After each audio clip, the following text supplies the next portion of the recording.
ଯେମିତିକି ବନ୍ଧୁମାନେ ଏବେ 2024 ନୂଆ ବର୍ଷ ଆସିଯାଇଛି ଏବଂ ବର୍ଷର ପ୍ରଥମ ମାସଟି ହେଉଛି ଜାନୁଆରୀ ମାସ।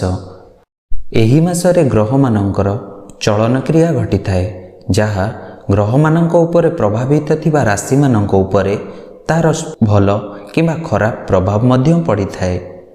ତେବେ ଆଜି ଆମେ ଏହି ଭିଡ଼ିଓରେ ଜାଣିବା 2024 ବର୍ଷର ଜାନୁଆରୀ ମାସଟି ଆପଣମାନଙ୍କ ପାଇଁ କିପରି ରହିବ।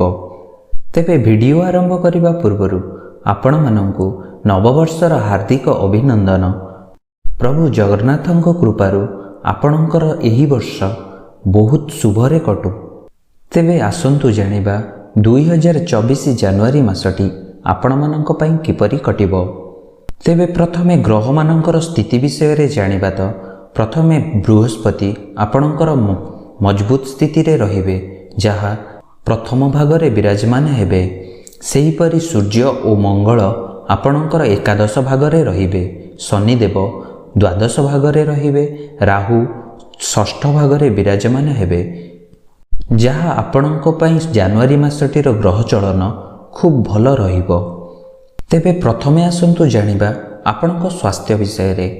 ଯେପରି ପ୍ରଥମେ ମଙ୍ଗଳ ଆପଣଙ୍କର ଉଚ୍ଚ ସ୍ଥାନରେ ରହୁଛନ୍ତି, ଅର୍ଥାତ୍ ନବମ ଭାଗରେ ରହୁଛନ୍ତି, ତ ଏହି କାରଣରୁ ଆପଣଙ୍କ ସ୍ୱାସ୍ଥ୍ୟ ଖୁବ୍ ଭଲ ରହିବ।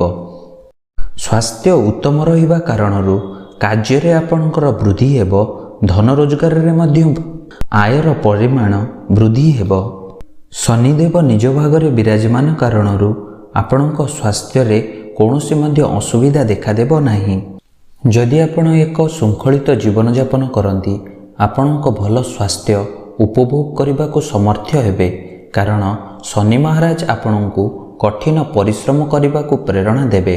ନିଜର ସ୍ୱାସ୍ଥ୍ୟ ବଜାୟ ରଖିବା ପାଇଁ ଆପଣଙ୍କୁ ନିରନ୍ତର ଅଭ୍ୟାସ କରିବାକୁ ପଡ଼ିବ।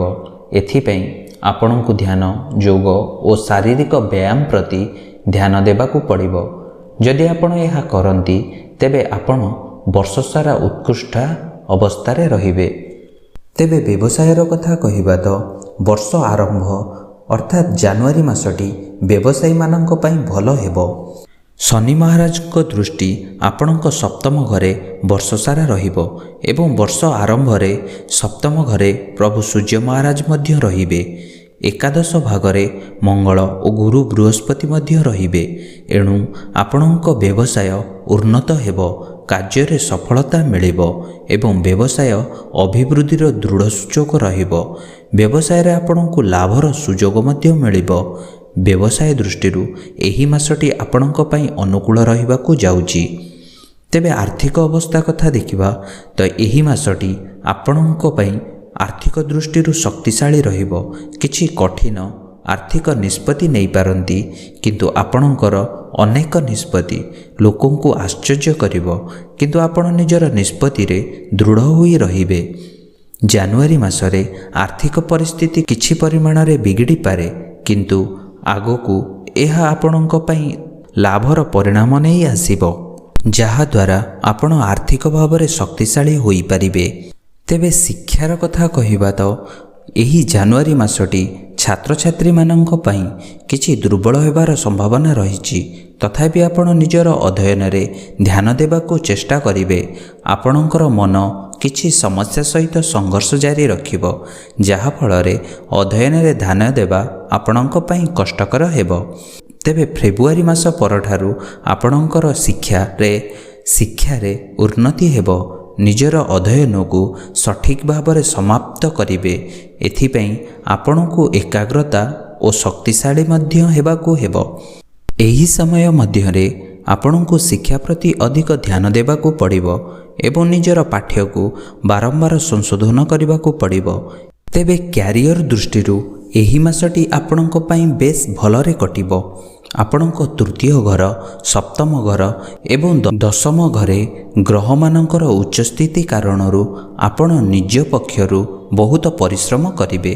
କର୍ମକ୍ଷେତ୍ରରେ ଆପଣଙ୍କ ସହକର୍ମୀଙ୍କ ସମର୍ଥନ ରହିବ। ଆପଣ କଠିନ ପରିଶ୍ରମ କରିବାକୁ ଲଜ୍ଜିତ ହେବେ ନାହିଁ।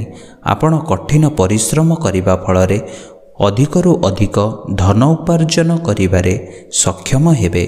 ଆପଣ ଏଥିପାଇଁ ଉପଯୁକ୍ତ ପୁରସ୍କାର ମଧ୍ୟ ପାଇବେ, ଯାହା ଆପଣଙ୍କୁ ଚାକିରିରେ ଏକ ଭଲ ସ୍ଥିତିରେ ରଖିବ। ଶନିଙ୍କ ଶୁଭ ଦୃଷ୍ଟି ଆପଣଙ୍କ କାର୍ଯ୍ୟକ୍ଷେତ୍ରରେ ଅଗ୍ରଗତି ମଧ୍ୟ କରାଇବ। ଏହି ମାସରେ କାର୍ଯ୍ୟକ୍ଷେତ୍ରରେ ଭଲ ସଫଳତା ଆଣିପାରନ୍ତି। ଚାକିରିରେ ପଦୋନ୍ନତି ହେବାର ସମ୍ଭାବନା ରହିଛି।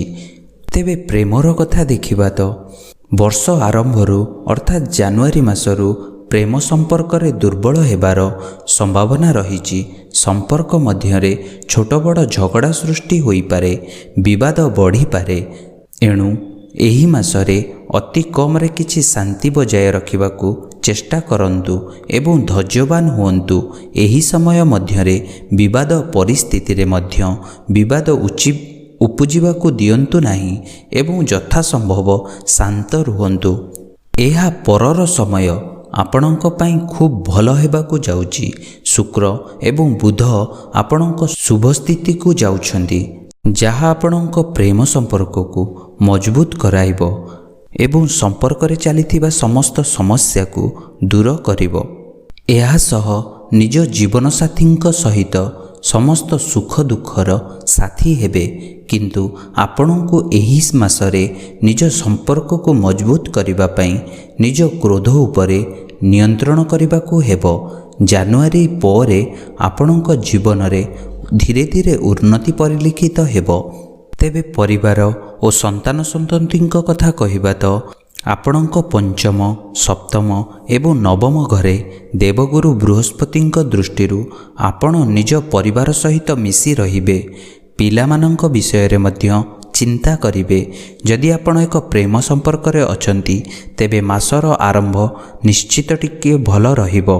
ତଥାପି ନିଜ ମଧ୍ୟରେ ଶତ୍ରୁତା ବୃଦ୍ଧି ହେତୁ ପରସ୍ପରକୁ ବୁଝିବା ଟିକିଏ କଷ୍ଟକର ହେବ। ତେବେ ବନ୍ଧୁମାନେ, ଯଦି ଆପଣ ଏହି ମାସରେ ସମସ୍ତ ସମସ୍ୟାରୁ ନିବୃତ୍ତି ଚାହୁଁଥାନ୍ତି, ତେବେ ଉଚିତ କର୍ମ କରନ୍ତୁ। ଅନ୍ୟକୁ ସାହାଯ୍ୟ କରିବା ସହିତ ବୃଦ୍ଧା ଏବଂ ରୋଗୀମାନଙ୍କ ପ୍ରତି ସହାନୁଭୂତି ରଖନ୍ତୁ ଏବଂ ତୀର୍ଥ କିମ୍ବା ଦେବାଳୟ ପରିଭ୍ରମଣ କରିବା ସହିତ ପ୍ରତିଦିନ ସକାଳୁ ସୂର୍ଯ୍ୟଦେବଙ୍କୁ ଜଳ ଅର୍ଘ୍ୟ ଦିଅନ୍ତୁ ଏବଂ ପ୍ରତିଦିନ ଶ୍ରୀ ଗଣପତି ମହାରାଜଙ୍କର ଅଥର୍ବଶୀର୍ଷ ପାଠ କରନ୍ତୁ। ଦେଖିବେ ଆପଣଙ୍କର ସମସ୍ତ ସମସ୍ୟା ଦୂର ହେବା ସହ ଆପଣ ଆଗକୁ ବଢ଼ିବାରେ ସଫଳ ହେବେ। ତେବେ ବନ୍ଧୁମାନେ, ଯଦି ଭିଡ଼ିଓଟି ପସନ୍ଦ ଆସିଥାଏ, ତେବେ ଭିଡ଼ିଓଟିକୁ ଲାଇକ୍ କରନ୍ତୁ ଏବଂ ଆପଣଙ୍କ ବନ୍ଧୁମାନଙ୍କ ସହିତ ନିଶ୍ଚୟ ସେୟାର କରନ୍ତୁ। ଏହା ସହ ଆମ ଚ୍ୟାନେଲକୁ ସବସ୍କ୍ରାଇବ୍ କରି ନିଅନ୍ତୁ ଓ ପାଖରେ ଥିବା ବେଲ୍ ଆଇକନକୁ ମଧ୍ୟ କ୍ଲିକ୍ କରି ନିଅନ୍ତୁ। ଧନ୍ୟବାଦ।